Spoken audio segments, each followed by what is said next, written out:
Hi. I got my. Okay.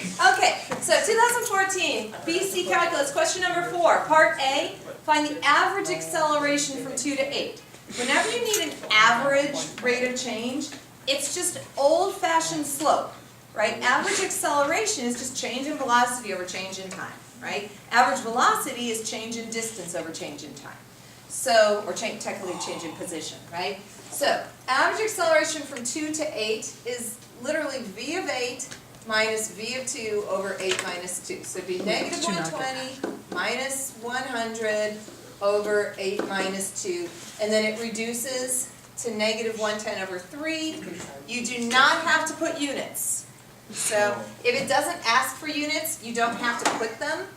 If you do put units, they better be right. Because if they're wrong, even if they're not asked for, if they're wrong, you lose the point. And Yes. how do you know when to put units and when not to? It'll literally say include units with your answer.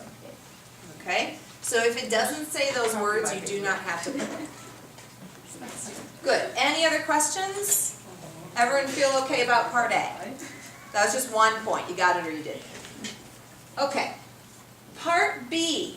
This needs us to talk for a few minutes. So why don't we put all the distractions away? So close the laptops, put the cell phones away. Okay. So, Part B says, do the data in the table support the conclusion that the velocity is negative 100 sometime between 5 and 8? Does it look like the velocity will be negative 100 somewhere in there? Yeah. Yes, and it will be, yes. So, but the whole thing is you have to use a theorem to back it up.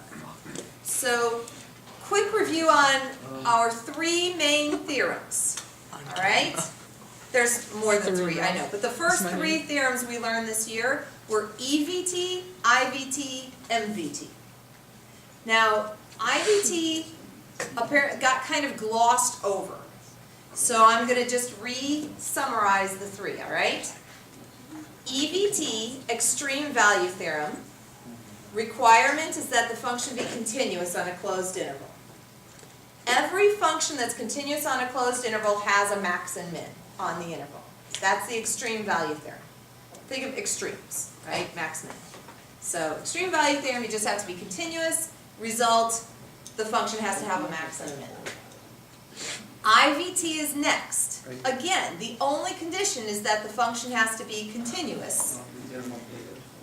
IVT deals with function values. What it says is if you go from point A to point B, you have to hit every y value in between at least once. That's IVT. So IVT is talking function values. MVT is talking slopes. MVT is after we learn derivatives and mean value theorem. So mean value theorem, you have 2 requirements. You need to be continuous and differentiable. When you're continuous and differentiable, it says that if you have a slope of a secant connecting the endpoints, there has to be at least one place in there where the slope of the tangent equals the slope of the secant. So MVT deals with slopes. So you have extremes, function values, slopes. The first 2, only requirement is continuous, and then the third one, it has to be differentiable. You know what I like about the first 2? E and I, they're both vowels, and they have the same requirement. So, I know, that any little trick will help, right? So, EVT, IVT, both vowels, both only require continuity, right? MVT, first consonant, requires that it be differentiable. Okay, so anyway, so we're talking here, we have a function for velocity. We want to know if that velocity will equal negative 100 somewhere between here and here. Are we talking about extremes, function values, or slopes? Function value. Function values. This is IVT. So, requirements for IVT, first thing you got to say is that the function's continuous, right? How do we know it's continuous? Because they said right here it's differentiable, and if it's differentiable, it has to be continuous. Okay, so now IVT requirement is met. Now, can we really apply IVT? Well, in order to show that it hits negative 100, you got to have one point that's above and one point that's below, right?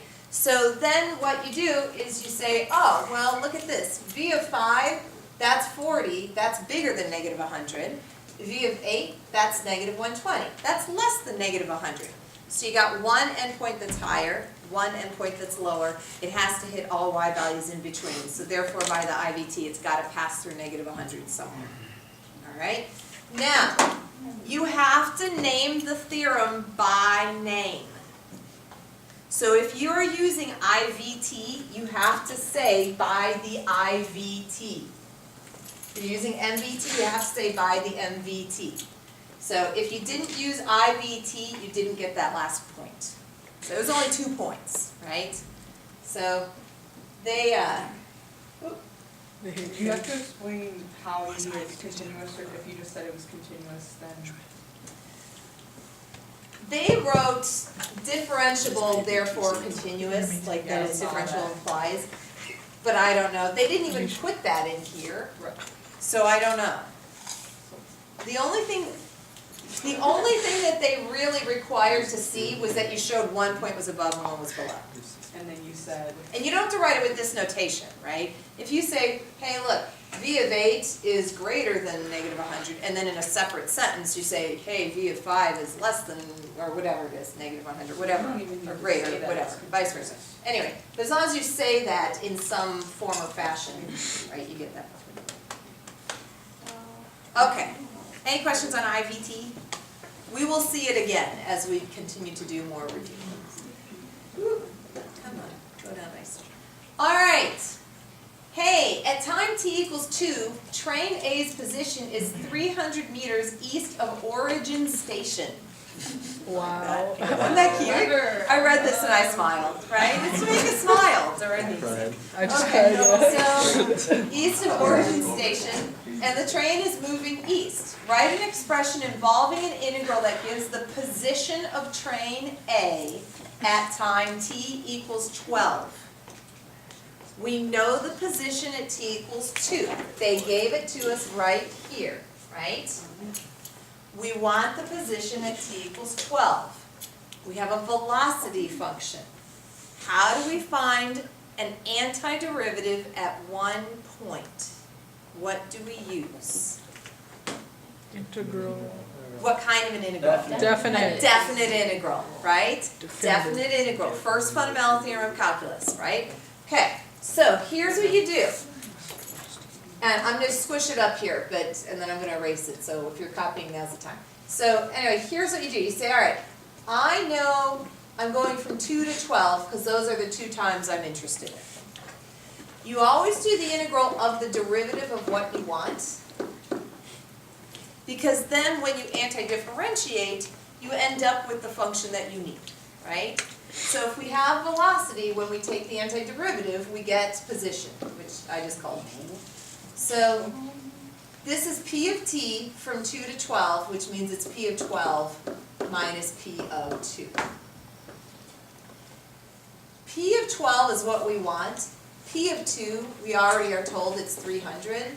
So you end up, if you want to write it as an equation for P of 12, P of 12 is 300 plus the integral from 2 to 12 of V of t dt. It's beautiful. So there's your equation, all right? So whenever you need an antiderivative at a point, set up a definite integral of the derivative, and then it'll feed you into what you need.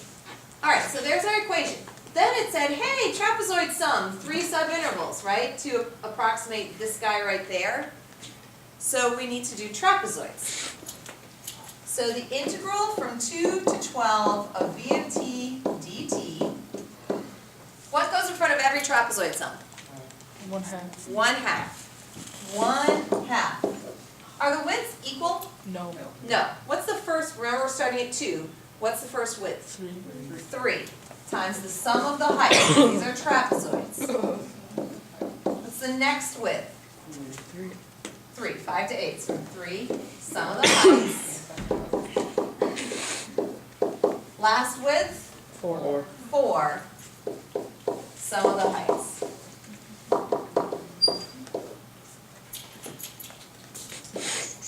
Right?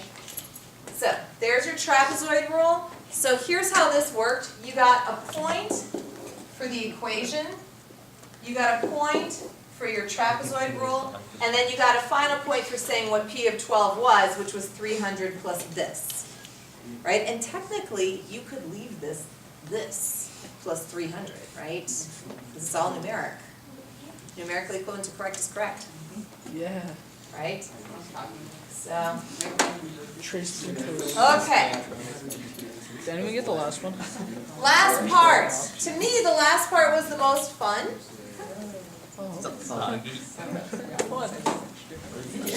Okay. A second train travels north from origin station. At time t, the velocity of train B is given by that function. At t equals 2, the train is 400 meters north of the station. All right, and it's traveling north. Find the rate in meters per minute at which the distance between A and B is changing at t equals 2. So if you draw a little picture, find some space here. Okay, so here's A going that way. Whoops, it's supposed to be on the axis, but anyway. There's B going that way, right? Okay. We want to find the rate of change of the distance between them, which I'm going to call C. All right. That's what I did. So we're looking for dc dt. What kind of a problem is this? Related rates. It's related rates.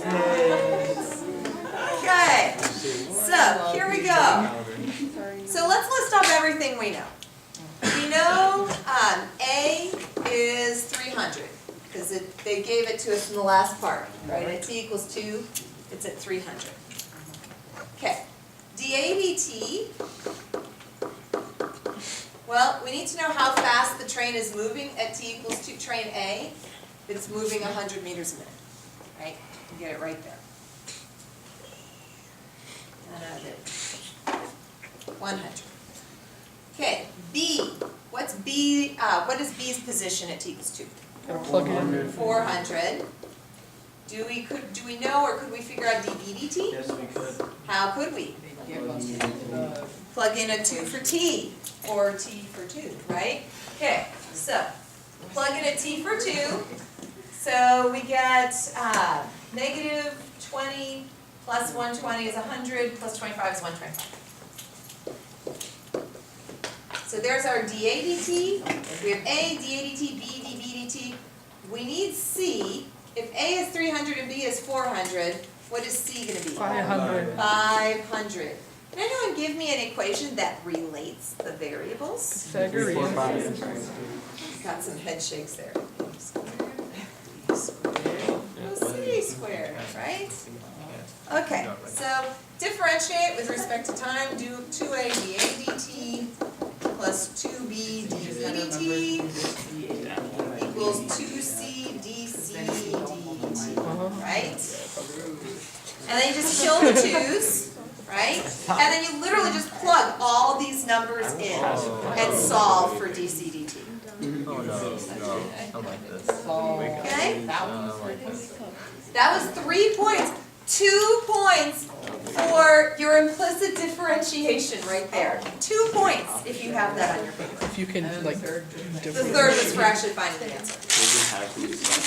Which I think is Megan's. No, Just not me. So Well, the that answer- didn't go well. The answer was 160 if you actually worked it out. Wait, Miss Price? Well, that's because this is all older stuff. It's all AB stuff. Miss Price? There's a comfort to AB. And you have the comfort of knowing at least 2 of your problems this year will be AB problems, right? At least 2 full free response, yes. So how come we can't just like relate them using the Pythagorean theorem, but just relate their rates? So you know dA dt, you know dB dt, and you can just solve for d. Like dA dt squared plus, why doesn't that work? dA dt squared plus dB dt squared equals dC dt squared? How come you can't do that? Because they don't relate that way. How, it's triangles. Yeah, but it's like, you have to multiply by their positions, so there's gotta be a reason why you have to multiply by their current positions. Why? Well, let's see, because if the position was irrelevant and they're going at constant velocity, then the rate of change of that distance between them would be the same if this guy was up here and this guy was down here, than it would be if this guy was here and this guy was down here, right? Okay. Oh, yeah, okay. And that rate changes depending on where they're at. Oh, okay. Alright, that makes sense then. You would think my arms would be long. Probably because I'm like a midget. Position affects it. Yes. I don't know, I could get more into Yeah, that. I'll try to get more into it to help. Maybe, I wonder if we could do Pythagorean theorem on the rates, and you get the same yeah. thing. Did I you do don't- Pythagorean theorem on the rates? Yeah, but, okay, I'll have to check. See if it works. It might work. This has just been one giant train. I used to have like. Alright. No, it does not allow.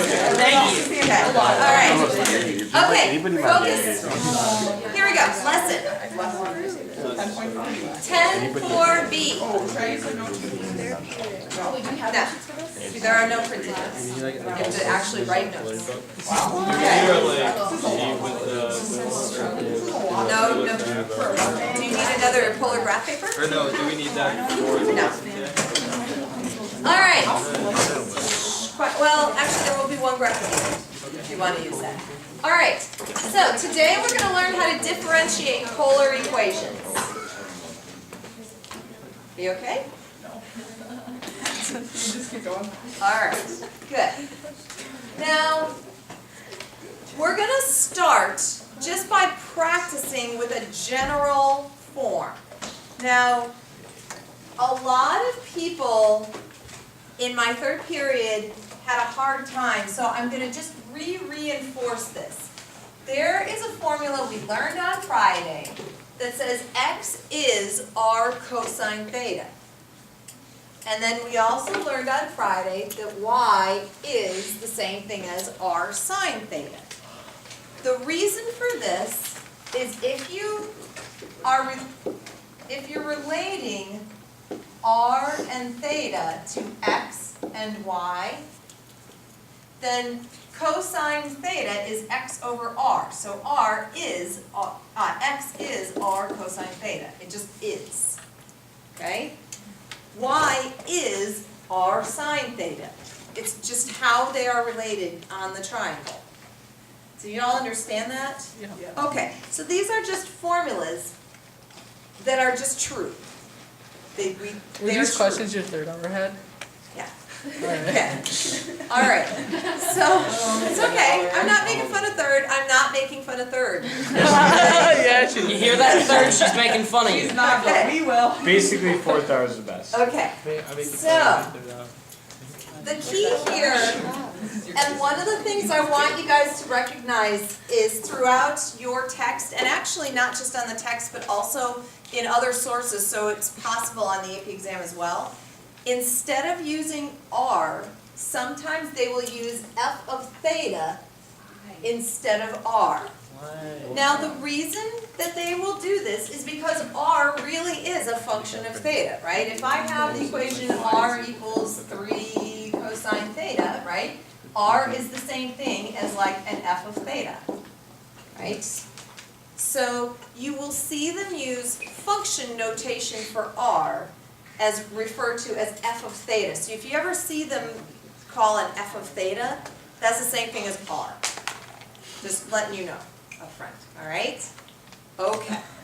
Now, the whole point of today is to learn how to find the derivative, but it needs to be in the form dy dx so we can determine slope.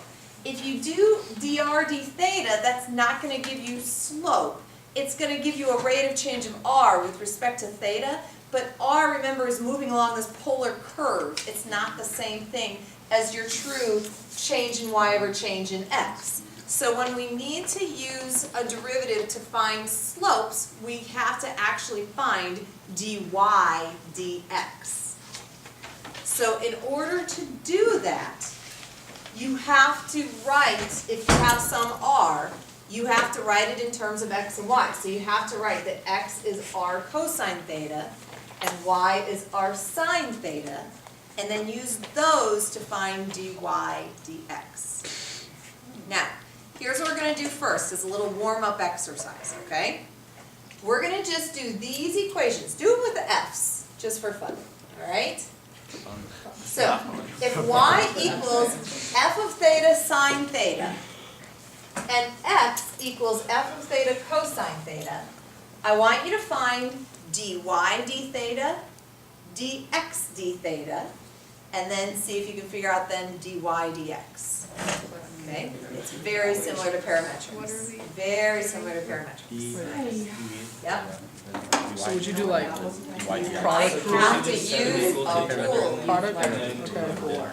And we would just call it f prime theta. How do you do Okay. what's derivative of theta? What is the derivative of f of theta? F prime of theta. F prime of theta. Oh, okay. Yeah. Yep, makes sense. Miss Price, Yes. how was your weekend? My weekend was fun. Just fine. Let's stay focused on what we're doing. Finish that, Dylan? That was a song, Just Fine, and we played it in Jazz Band at the Pet Fest, and I hated it because it was really repetitive. It was a really. And the camera just heard that. And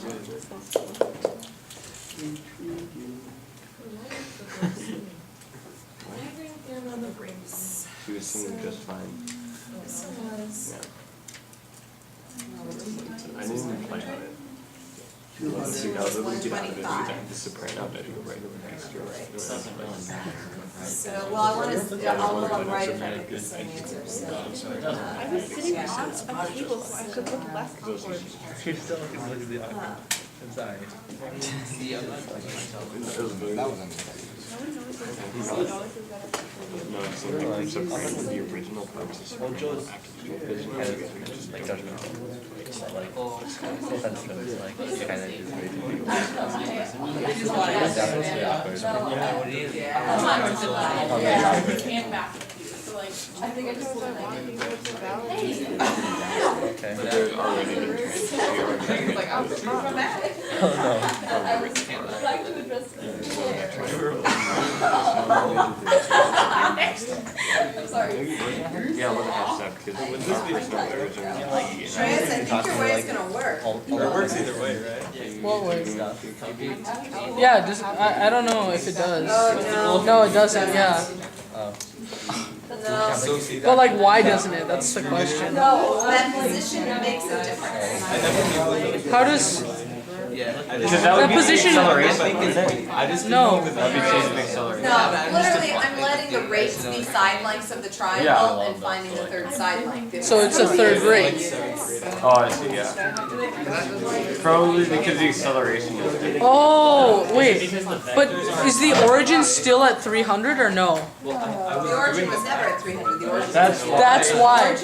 Because the origin is not at 300, the relative velocity is greater. So C would be different. Yeah. So dA dt would be greater because you're I guess you're traveling a greater distance in a shorter amount of time. Totally opposite. But the rates are related. That works for you. No, it doesn't make sense because it's relative to the origin. It is all relative to the origin. So the position, it's like you're using that's why we got a smaller velocity when we just used just the rates, because one of those rates that's relative to origin station at 300, but not relative to the true like 300 meters back. Okay. Is it possible that it has I got this, Miss Price. I understand. Alright, we need to move on. So these are all good inquiries, but right now we have to stay focused on current lessons. Okay, so hopefully, did you all get dx d theta correct? Product rule. What about dy d theta?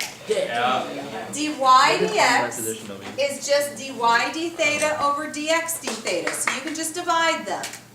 Right? Okay, I do not want you using this formula to find dy dx.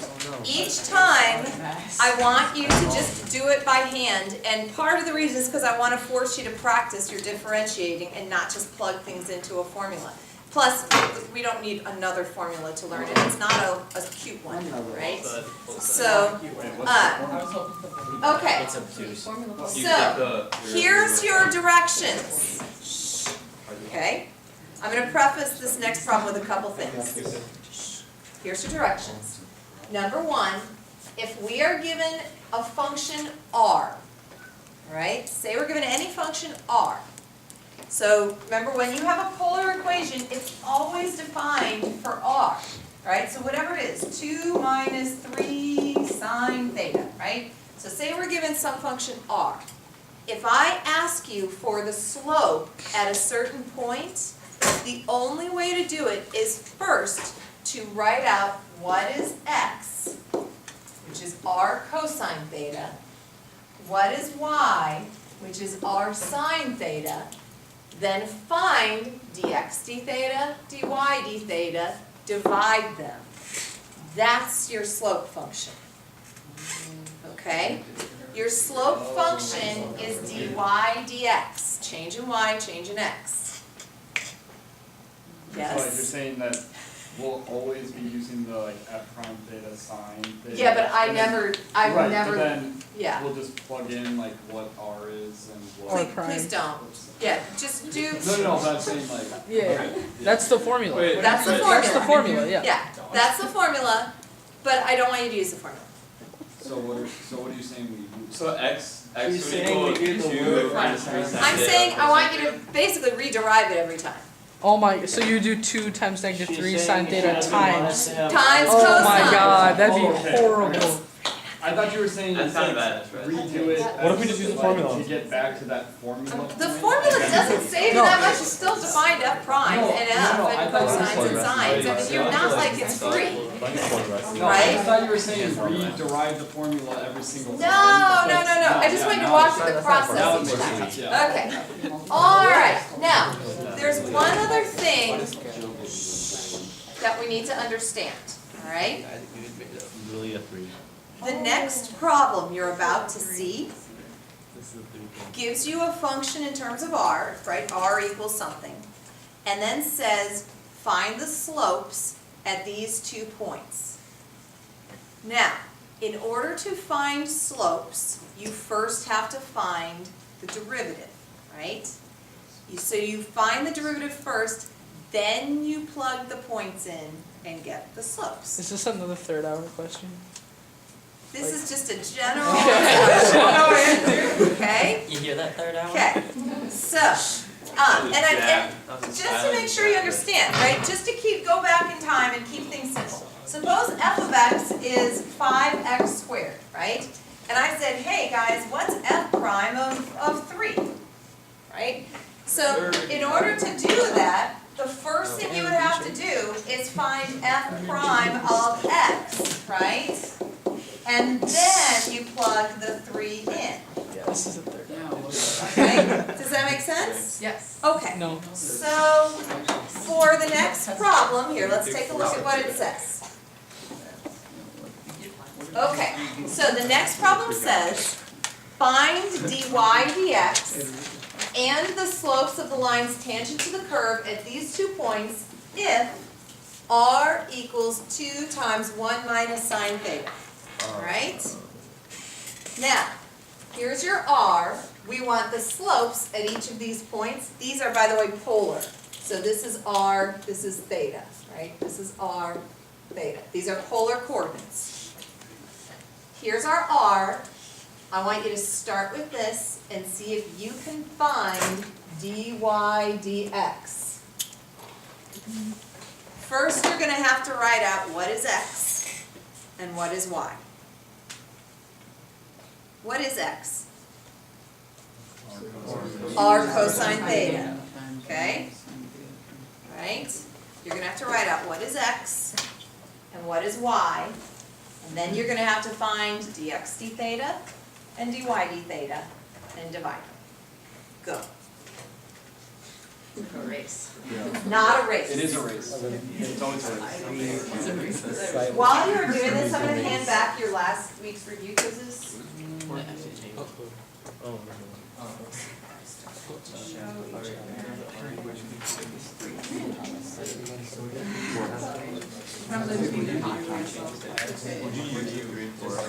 Well, I never got to, yeah, I had to go to him to see my final. Which basically derivative formula equals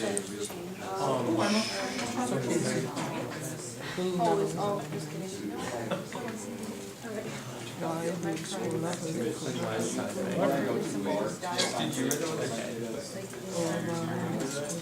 you could do that,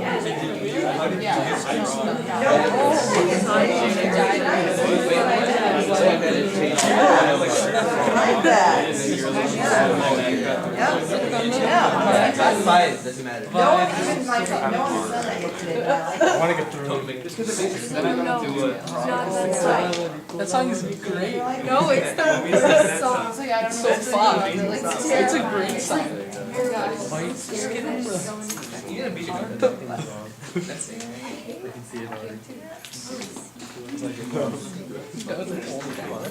The first time I heard that, I cried. That's me. What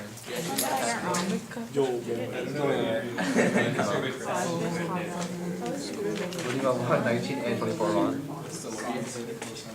Dude, this homework's gonna be brutal. I can do it. Sam, these are some things. So what do you do first? Well, it's 24 and 82. I got Oh my god. I got the book for the first time, I changed it. No, there's no applause. I don't know myself.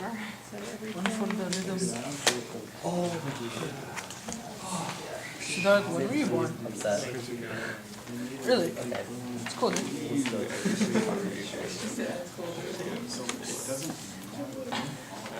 Let's see it in percent. I don't think I'll just make it just the R. Okay. You got 15 seconds. How much forward? Let's see it in How much percent. five? Get one back. 75 or so. For the record, What's the there's length no you got in is this Jackson. Hear that? Yes, it is. Just so you can hear.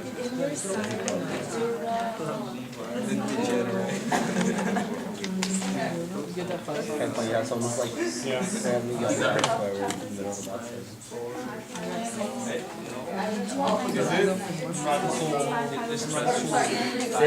I'll just take it here. Okay, so that's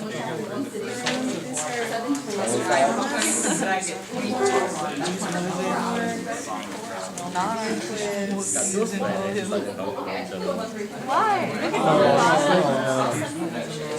I think I'm doing this the long way. I think it's like really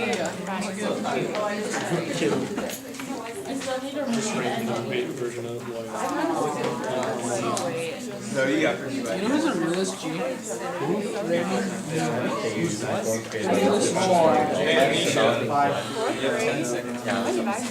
Why did you? Okay, quiet down. So, check. Let's stop before 6th grade. First, these are just X and R. These are not derivatives. This is just R cosine theta, R sine theta. You okay with X and Y? All right. Check your dy d theta and your dx d theta. Okay, check your derivatives. Did you use product rule appropriately? Of course not.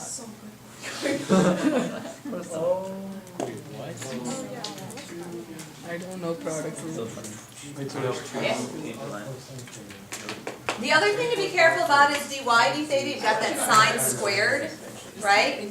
Make sure when you do the derivative of sine squared that you think of it like that, right?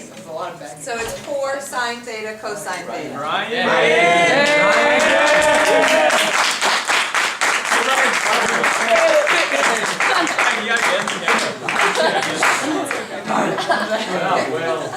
Alright. Good. Okay, both videos are great today. So here we go. dy dx, you divide. Once you get your dy dx, now you can plug your thetas in to get your slopes.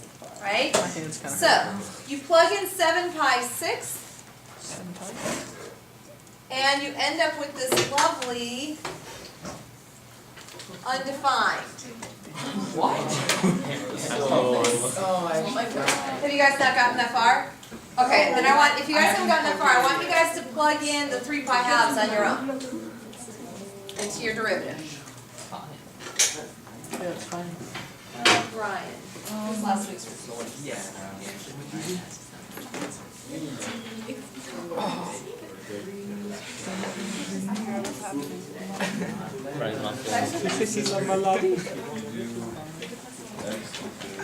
What was the other, what was the point? Did you write them down? That's right. What was the other original question? It The says, other point was 4 pi halves.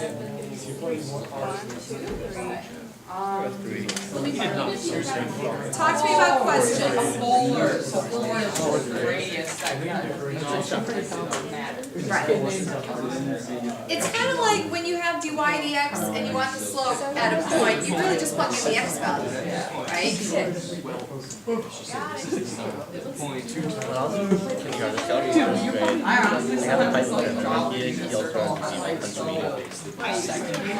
my brother, this is the first, Yeah, but you're not plugging No, in person. And I had like but someone said in the class like, he's like, what's that? Alright, quiet down please. Quiet down. Alright, good. So, if you plug in 3 pi halves, what'd you get? 0. Whoop, you do get 0. Excellent. Okay, we're gonna move into another one. Why? I think we got it. I think We only have one more, it's not hard, and then we just got one other little topic and we're done. It's a short lesson today. how much homework? Okay, so, find the points of horizontal tangency to the polar curve r equals 2 plus 3 sine theta. So, horizontal tangent, how do we know when Zero. what is 0? The Slope is 0, right? Yeah. So again, you're gonna have to find, and even if you think you don't need to find it, I'm gonna make you find it. I want you to write out what x is, what y is, dx d theta, dy d theta, and then find dy dx. Yes, ma'am. All right.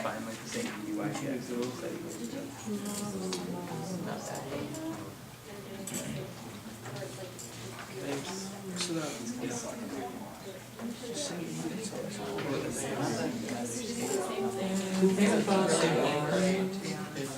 Kind of looks like I just put a 0. No, normally I write it small. But when you like dividing theta, it has to be small. Yeah, do you hear that? No, that was awful. You don't stop thinking in like 4 seconds, you get up like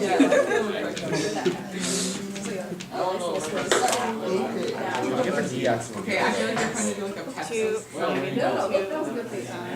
slant theta.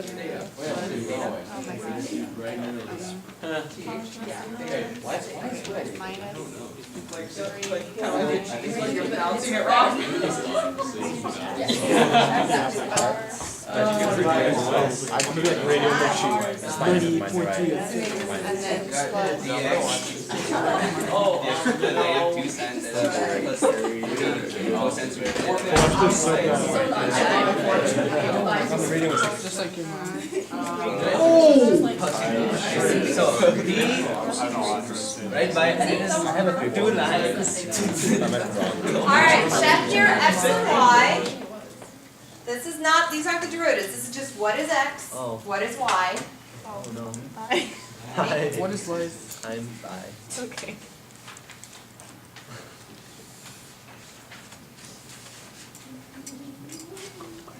Have y'all found dx d theta and dy d theta yet? Hold on. In momento, okay, you got it. That's fine. I really like some Be there by your side. I'm sorry. Sorry. Sorry for you. 3 sine theta and negative 2 cosine theta cancel it.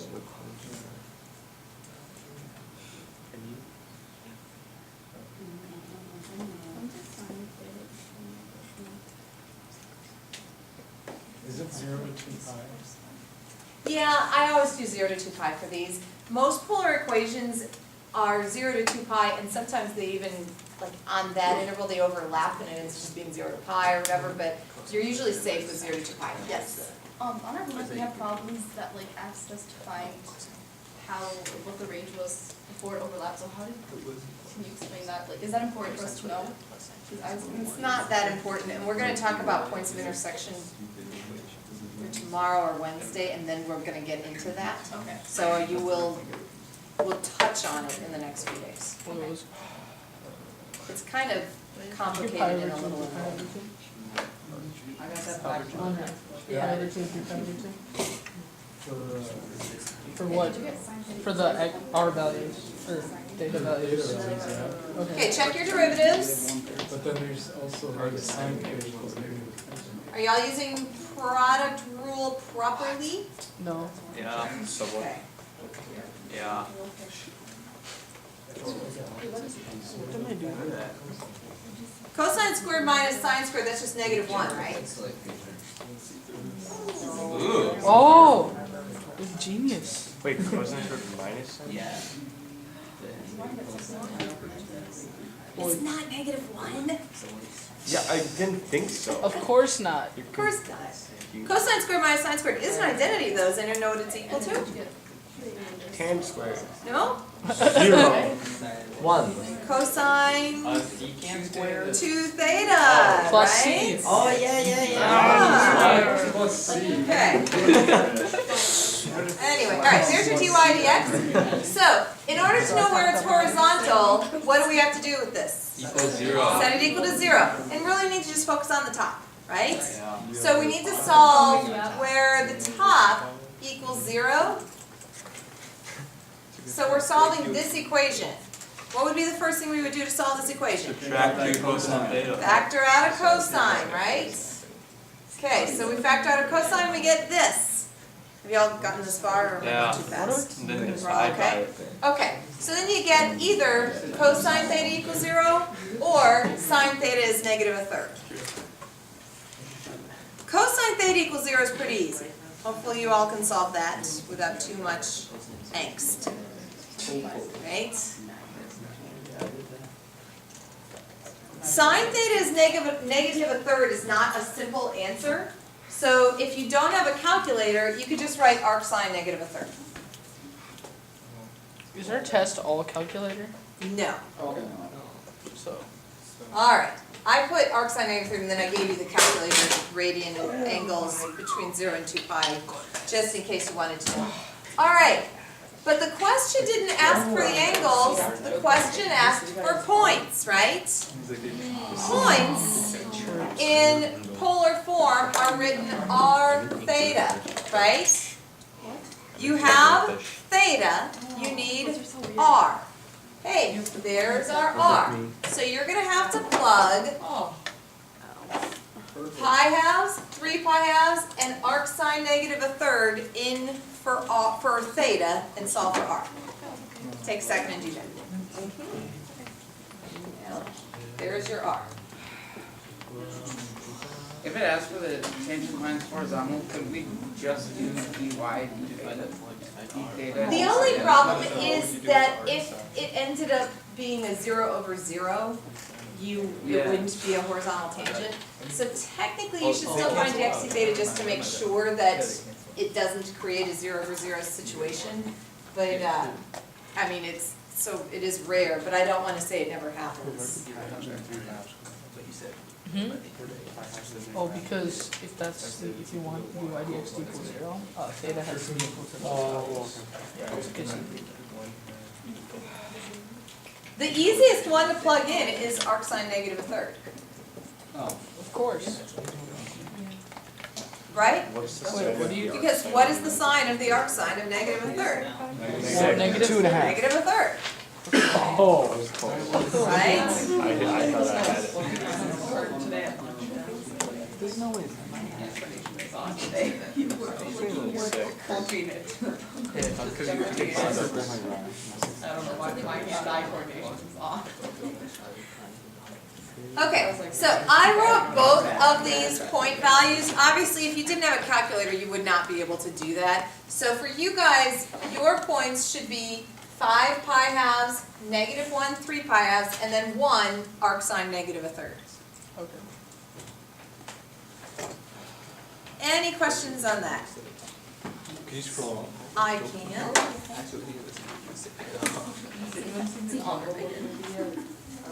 Any questions? Talk to me.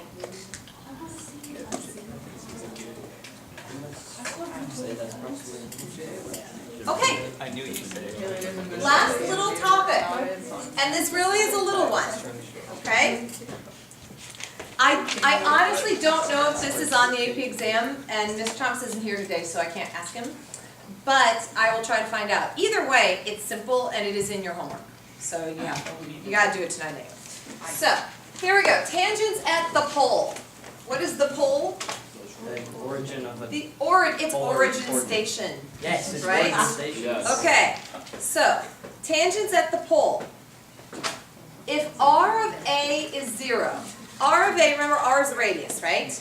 So it's saying if the radius at some angle is 0, that means you're at the origin, right? You're at the pole. So, if the radius of some angle is 0, but the R prime of A is not 0, then theta equals A is a tangent line to the graph of R at the pole. Of course. Okay, so, and notice something. They didn't ask you for dy dx, not 0. They just said R prime of A.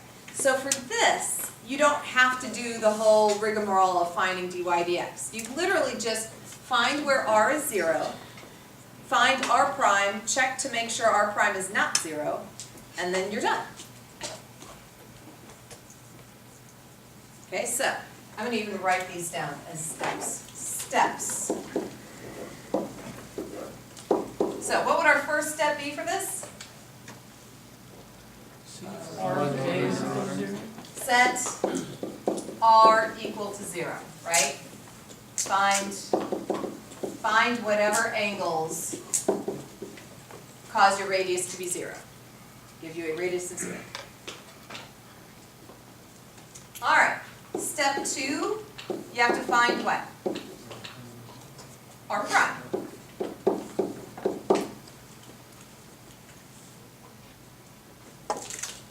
And then you check angles to make sure that when you plug them in, R prime is not 0. Right, so you set R equal to 0 and solve. Right, find your angles. Then you find R prime and plug the angles in and make sure that it's not 0 at the angles. And then you write your answer. So your answer is just literally theta equals whatever the angles were. Theta equals angles. So if your angle is pi thirds, your answer is theta equals pi thirds. Okay? All right, now, before we apply this though, we're going to review graphing with polar.